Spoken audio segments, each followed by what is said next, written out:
Je t'invite à t'asseoir confortablement, à fermer les yeux, bien t'installer et à te connecter à ta respiration.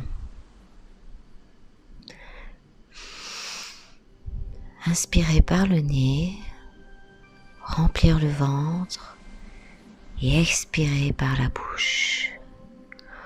3 fois profondément, calmement, en prenant conscience du mouvement de ta poitrine qui se gonfle et se dégonfle à chaque inspire et expire. Et petit à petit, tu vas prendre conscience de toutes les parties de ton corps.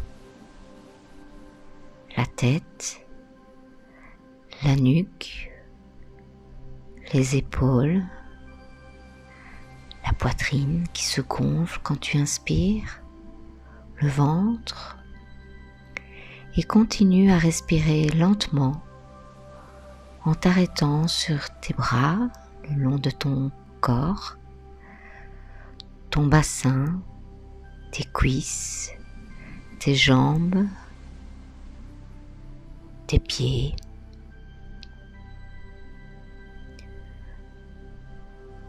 Sens l'air frais entrer par tes narines, l'air chaud sortir par ta bouche, doucement et lentement. Et sens ton corps qui se relâche à chaque expire. Et une part de toi va lâcher progressivement alors qu'une autre part, plus mentale, peut rester présente comme spectatrice de ce qui se passe, de ce qui se dit. Et peut-être que tu peux apercevoir derrière ces yeux fermés des images qui représenteraient ton endroit préféré, celui où tu te sens peut-être le plus à l'aise, que ce soit pour te relaxer, pour méditer ou pour dormir. Ce qui est bien avec l'hypnose, c'est que tu peux être à plusieurs endroits à la fois. À la mer, en sentant le sable chaud et le bruit des vagues, ou à la montagne avec la vue sur une nature luxuriante. Où que tu sois, l'attraction qui émane de toi se projettera sur ton monde, sur tes projections. Et peut-être qu'en t'élevant aussi haut que ces montagnes, en sentant le sable chaud sous tes pieds, en laissant les vagues recouvrir tes pas, tu pourrais peut-être te laisser aller pour laisser la vie te guider. En écoutant cette histoire que je vais te raconter, ton inconscient pourra écouter, même si ton conscient ne l'a pas vraiment entendu, les messages qui y sont cachés. Afin de mieux prendre conscience de toutes ces possibilités, aussi infinies soient-elles. Cela me fait penser à l'histoire de cette petite fille qui n'arrivait pas à trouver la paix en elle. À l'école, pourtant, elle avait les meilleures notes, et certaines autres filles la jalousaient même, tellement elle était toujours si bien habillée et si bien coiffée. Elle était toujours soignée, polie, elle était toujours à l'heure, elle rangeait bien sa chambre pour faire plaisir à son père, même s'il n'était pas toujours présent.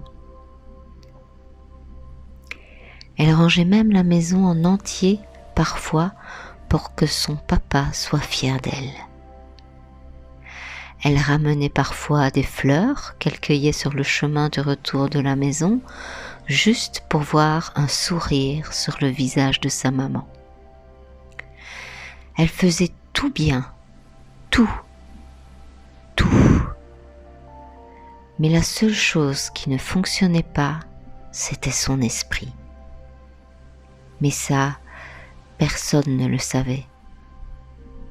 Cette petite fille pensait à beaucoup de choses, mais sur son visage, elle ne laissait paraître aucune frayeur.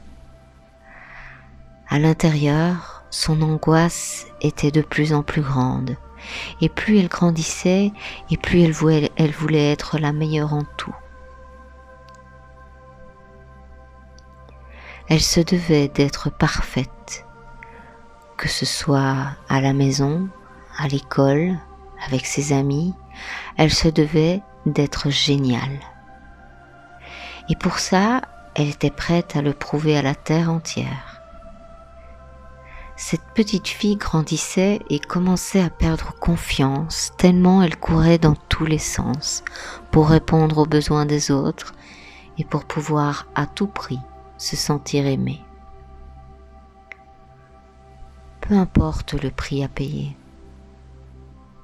Depuis toute petite, elle était félicitée pour avoir eu des bonnes notes, pour avoir été sage, pour être douée, alors qu'elle avait fini par penser qu'il fallait exceller partout pour qu'on puisse continuer de l'aimer. Elle pensait que si elle n'était pas parfaite dans tous les domaines, elle ne pourrait pas trouver l'amour, que ses parents ne seraient plus fiers d'elle, qu'elle ne mériterait pas l'amour d'elle-même. Parce que c'est ce qu'elle croyait, qu'elle devait en faire davantage pour sentir un peu de paix et d'amour. Jusqu'au jour où, fatiguée de donner autant de sa personne pour être toujours dans la perfection, sans jamais lâcher prise, l'épuisement la gagna. Et elle s'effondra dans sa chambre en pleurs en rentrant de l'école. Soudain, elle lève sa tête et voit une personne apparaître dans le miroir. Une personne qu'elle connaissait bien. C'était sa grand-mère décédée d'un cancer l'année précédente. « Mamie, comment est-ce possible que tu sois là ? Mamie, si tu savais, je n'en peux plus. Je n'arrive pas à être parfaite comme toi. Mais je ne suis pas parfaite, ma chérie. Toi non plus, et personne ne l'est. Je crois que tu as atteint la limite. La limite de quoi, mamie ? La limite de l'inconscience. Quand l'inconscient prend le dessus, quand il t'emmène loin des souffrances. Quand il te montre quelle est ta véritable voie pour que tu puisses renouer avec ton vrai toi. Crois en tes rêves. Tu dois croire en toi. Le secret, je vais te le dire.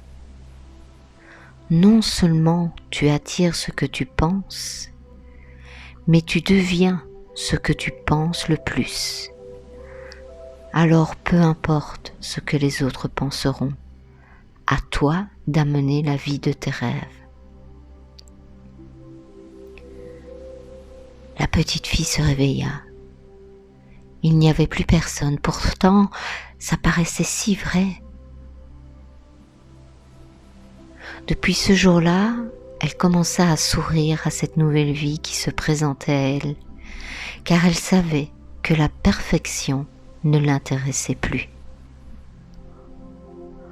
On m'a dit qu'elle est devenue une adulte merveilleuse, qui avait compris que le moment présent était la clé pour pouvoir s'évader du passé.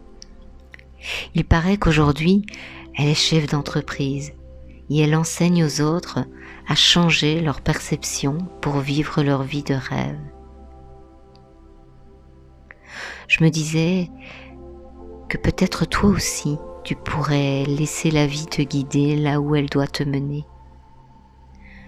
Tu as cherché l'amour à l'extérieur en essayant d'être parfaite alors que la perfection n'existe pas, qu'elle est juste une illusion.